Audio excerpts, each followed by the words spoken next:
The massive Season 2 update for Modern Warfare 2, DMZ, and Warzone 2 has just dropped, and we're going to dive into all the big changes you need to know, as a lot of things are changing for the better. And there's quite a lot to go through, which I'm really happy about. So sit down, get comfortable, like and subscribe if you're new here. Starting with the first massive change is going to be a change to enemy tuning. Now, Infinity Ward's say in Season 1, the AI in DMZ were challenging, but the ramp up of difficulty was often steep, with some players getting overwhelmed, which I completely agree with. And in Season 2, they're introducing a number of balance changes to adjust the types of AI spawning, the number of AI spawning, and the accuracy of AI at range, and much more, which is incredibly needed in my opinion. All of this should provide a challenging but manageable play space that still requires player respect of enemy combatants in the DMZ. I think every single person, including myself, is very happy with that, because the AI have gotten simply too strong, so they're being toned back, which is amazing. Now, spawn points are also changing, and they're tuning some of the infill points across our Mazrah for improved early match experience based on gameplay data. Starting at a point at which your squad feels isolated or without loot and contract opportunities is not the best experience. These tweaks should improve spawn points across the mode. Now, we know throughout Season 1 they already adjusted some of the spawn points, because you could be spawning right near another team and you could snipe them from the moment that you started, which is not great. So it sounds like that's also going to be adjusted. Now, another huge change that we knew about with this update is going to be changes to the faction missions, and this is specifically with difficulty tuning. So Infinity Ward have said that data and feedback reinforced that the faction mission difficulty ramp was too aggressive for many players, and the demanding scale ultimately made it very challenging to get all your tier 3 missions complete and unlock the second Insured Weapon Slot in Season 1.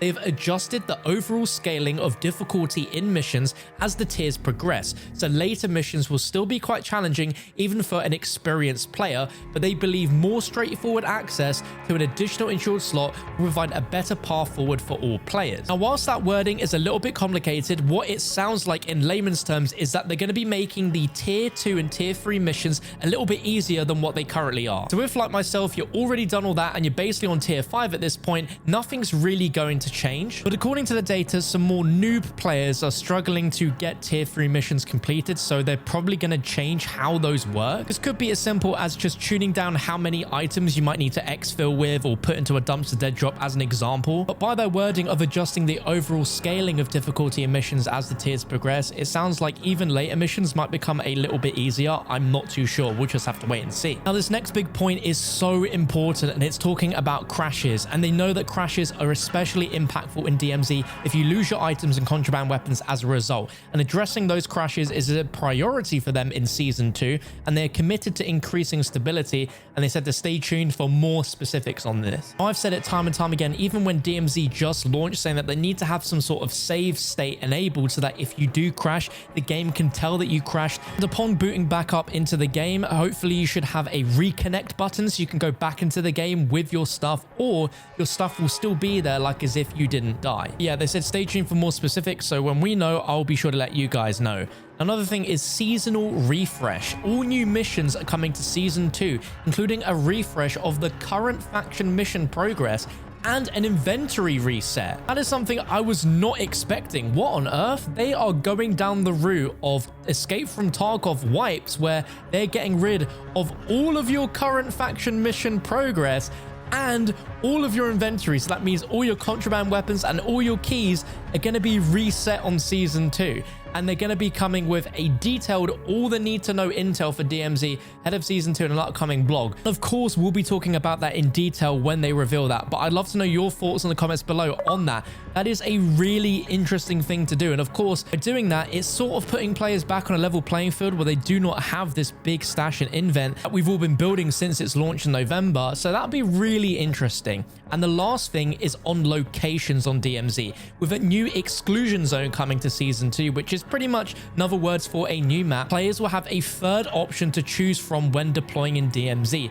The faction mission refresh will provide new missions that send you across these destinations, including Building 21, which means we're going to have new missions in our Mazrah, new missions in Building 21 specifically, and new missions in this new location. So this is going to be exactly what DMZ needs, in my opinion, to completely refresh it up when Season 2 drops, which is amazing. Now, a massive change coming to the the entire game, so this will include DMZ, Warzone 2 and the like, is going to be about audio. And they have data to suggest that some PC players may be experiencing audio issues due to discrepancies in the number of channels they are outputting. But investigation into player reports regarding audio led them to identifying a previously unknown issue impacting occlusion across the game.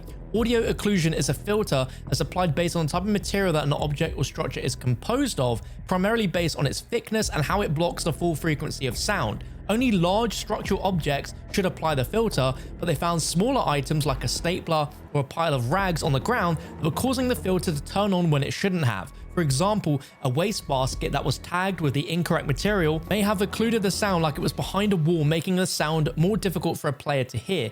This issue will be addressed in Season 2, and they continue to work on fixes and new audio features to better the player experience. Now, another huge thing we've all complained about is the UI of the game. The menus are just really bad, and they've added a number of UI and UX updates to Season 2 to improve the flow of in-game menus. Some of these updates would include improved navigation and organization of camos, a more polished social tab, including improved channel swapping and player muting, a new My Bundle screen, quick equip items from Battle Pass, My Bundles, and the store, previews for reticles in the store and Gunsmith, improved clarity of attachment blocking logic in the Gunsmith, many more bug fixes, and they've just introduced a fix that restores instant speed of recent players in the menu and status refresh of friends. There's also going to be improved after action report with audio, a play again feature in Battle Royale, and bug fixes for inconsistencies between challenges, Battle Pass, weapon progression, and big enough as well is a change to weapon balance. They'll be balancing weapons for Season 2 just like any other seasonal or mid-season update. The details on this will be found in the Season 2 launch patch notes, and they're excited to discuss some changes below to armor that will make more consistent engagements in Warzone 2, which also might affect DMZ. So the biggest thing they're doing with Warzone 2 is previously at the start of the game you spawned in with no armor, but now all players are going to start with a 3-plate vest. Varying sizes of vests will no longer exist in Battle Royale loot, and this standardization will bring a more reliable feel to each engagement from the get-go. Massive changes coming to movement as well, where they've made an improved tweak to movement that should yield better outcomes for players in combat. You'll be able to bust through doors while plating the way they would if they were sprinting, which is absolutely massive, something people have wanted since the game first came out. This change also includes a slight increase to movement speed while plating to enable players to get to cover faster in moments of need. Now, when it comes to looking ahead, they've said that this is just some of the changes coming in Season 2, and they have plenty of new content to share ahead of the launch,